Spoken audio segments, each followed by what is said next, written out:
Hi everyone! Today I'm going to show you how to make this beautiful watercolored Christmas poinsettia card using the new Pretty Poinsettias stamp and die set from Honeybee Stamps. So this is the stamp that we're going to be using today. It has lots of pretty poinsettias as well as leaves and berries. And then these are the dies off to the right. And as you can see, they're already pre-clipped, so you don't have to worry about clipping them apart or hurting your finger on one of the ragged edges of a die cut that's not already cut out. So I'm going to start by um, stamping my images onto this watercolor paper. I'm using Arches cold pressed paper, and I'm just going to arrange the images that I'm going to use for our card and then apply some anti-static powder tool really quickly. And then I'm going to take my Versamark ink and stamp my stamps really, really good. Make sure I get lots of ink on there. And then I'm going to press down really hard. So with watercolor paper, it's really thick and very textured. So you do need to make sure you get a good impression for your embossing powder to hold on to. I'm going to use some gold embossing powder. This is gold embossing powder from Hero Arts. And I'm just going to apply that over top and then make sure that it is nice and that I've got everything covered and I'm gonna go over it a few times with that embossing powder just to make sure that I have some really nice thick lines of embossing powder.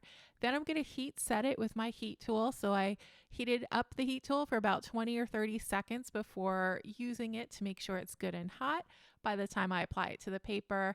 And I'm just gonna go around all of the images with my heat set gun to make sure that the embossing powder is nice and melted. And it probably takes about 30 to 45 seconds to get everything melted. You'll know it's melted when it's pretty and shiny and no longer grainy. Okay, so now we can put our stamped images aside and let them dry and cool a little bit and work on the panel. So I have an A2 size card panel of, again, Arches watercolor cold press paper, and I applied some water first, and then I'm just going to drop in my color, and I'm going to use some greens to match the leaves of the poinsettias that we're going to color in a moment. So I'm just kind of dabbing the water on and the color on in different areas just so I get lots of different colors and different patterns. And I'm also going to use a little bit of this iridescent paint as well, just to give a little bit of shimmer to the background. This is really a background to have fun with. There are no real rules. Just add some clear water to your paper and then just drop in the color and just see where it goes. You can add some splatters like I'm doing here. You can add some of that iridescent paint. Just have fun. And the one rule I would follow is to try to make the background to use some colors that you're going to use in your focal images just to tie the whole design together. That's really the only trick here. So now I'm just going to dry it a little bit with my heat gun. Pardon going in and out of focus while I do that. And then I'm just going to apply a little bit more color. I just wanted a darker background here. I'm going to show you two versions of this card. So the card in the thumbnail has a lighter background, and then the card we're going to be doing here has this darker background. And I'll show you them both side by side at the end so you can decide which version you like better. I'm just going to add some more spatters just to finish off the design here and then put it aside. And there you go. Okay, now we can move on to coloring in our focal images. So I'm going to take some clear water to start. I have a pretty small paintbrush here. I think this is a size 4, and this is the Black Velvet Squirrel Hair brushes. These right now, I'm really enjoying them for watercoloring. They're great brushes. They have a really pointy tip that's really helpful when you're watercoloring. And I'm just going to drop in the color. I'm using Pyrrole Scarlet here, but any red that you have should work fine. That's just the one that I happen to pull up. And I'm just going to, again, lay down a layer of water, and then I'm just going to drop in that red color and just let it bleed wherever it wants to go. And the great thing about doing this design on embossed lines is that you don't have to worry about the watercolor going all over. It'll pretty much stay within the boundaries of the embossed line. So this is a really great beginner type of watercolor project to do because you don't really have to worry much about water control. You just drop in your clear water, get the paper nice and wet, and then just drop in your color and just let it go wherever it likes to, and it will stop when it reaches those embossed lines. So let's just watch how that works with this leaf here. So I'm laying down my clear water, and then I'm going to take some concentrated color. I'm using Cascade Green here for these leaves, and I'm just going to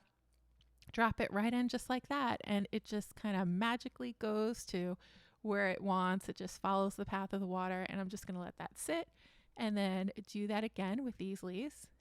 Just drop in that color, and you can use different variations of the color. The leaves on the top have less pigment. They're more watered down than the leaf on the bottom. Then I'm just going to put those aside and now work on our next element. I'm going to add a little bit of nickel azo yellow here to the little berries in the center, or the stamen, whatever the center of the flower is. And I'm also going to drop some of that nickel azo yellow onto different parts of the leaves, like those light areas, just to add another color into the mix here, just to add some variation and interest to the design. And this is just our first layer. We are going to go and add some more color to it in a bit, but this was just to give a nice, interesting first layer with some reds, some oranges, and some yellows there. For the berries, I'm using alizarin crimson, which is another red shade. It's a little bit cooler of a shade than the pyrrole scarlet, which is very warm.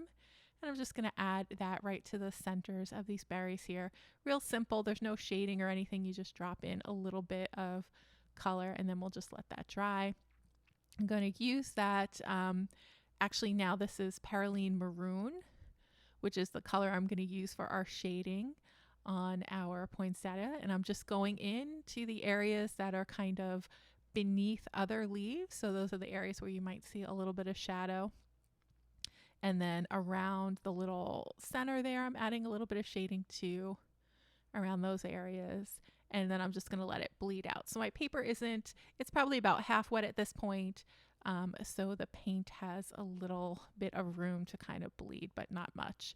For our pine cone, I'm using sepia, and I'm just going to make sure that I leave some little white spaces there just to give a little bit of interest, since these are really, really small areas to color in, so it's hard to get color variation.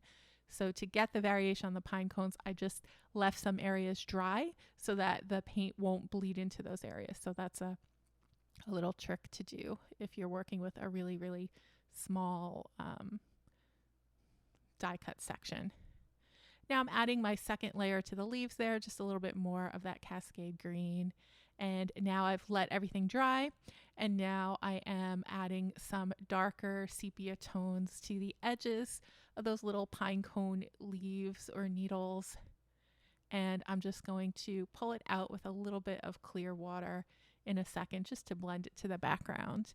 And this is a really, really small area to work in. So, you just get a really, really small brush and just really small movements, and clean off your brush pretty often in between pulling out those lines with the clear water, and you should be good to go. All right. So I'm just gonna darken up the shadows in a few areas there and just put that aside for now. And I'm just going to add a tiny bit more of shading to a couple of our leaves with, again, that Cascade Green. And just blending it out with some clear water. So whenever you're blending color out, you want to make sure you have a clean brush with clean water. If there's any color on your brush when you're trying to blend, it's just going to make a matte monotone color. It's not gonna look pretty. It's not gonna have that pretty watercolor transparent variation type look going. So that is the trick. When you're blending, always blend with a brush with clear water. You can use two brushes if you like, so you don't have to keep rinsing your paint off. That's a trick there. I'm going to add a little bit more shading under this leaf, and there I grabbed a second brush with clear water so I don't have to waste all that red paint that I just put down. I'm going to pick up my brush with the paint on it, add some more dark shading, and then pull it out with the water. Every time I reach up there, I'm getting some more water. I wipe the tip off to make sure I get rid of any residual color there, and then I pull out my shade. And that's really the technique. Here's our brush with the concentrated color. Get some water on my other brush, pull it out, clean off my brush in between, just to make sure I'm not pushing the color around, but rather blending it into the color that's already there. And then I'm just gonna keep going in that fashion, being careful to make sure that I leave lots of, like where I already have a real pretty variation of color, like where I have a nice yellow shade, I don't want to color over that. So I'm going to be careful to leave a bunch of those other tones that we were able to blend in earlier. Again, same technique, just pulling out that color with some water. And I think we're just about done, maybe one or two more petals. I'm gonna go close to the center with a little bit of shading, pull it out with some clear water, and then maybe a little bit of shading right in that vein there. And now we can add some gold over top. So I have some gold watercolor paint. It's really, really pretty, and I just dotted it right on top of our little center of the flower. It dried, and now I'm gonna take my die cuts and just place them over the images. Now, the die cut, the Post-it tape doesn't hold very well on watercolor paper because it's really thick and textured. So I'm using 2 pieces of tape for each piece, and I'm being sure to press down really, really firmly, and I'm going to be careful running it through the die cut machine to make sure it stays put. Okay, so we've cut everything out. I'm just going to remove the die cuts here, admire my lovely little watercolored floral images, and then we can set them aside and work on assembling our entire card. Okay, so I'm gonna grab that background that we had done earlier. I'm gonna take a sentiment from the Pretty Poinsettia stamp set. It says Season's Greetings, and I'm gonna stamp that in the lower right-hand corner of our focal panel, making sure I get a good impression. We'll take that gold embossing powder again and use that for our sentiment. We'll heat set it.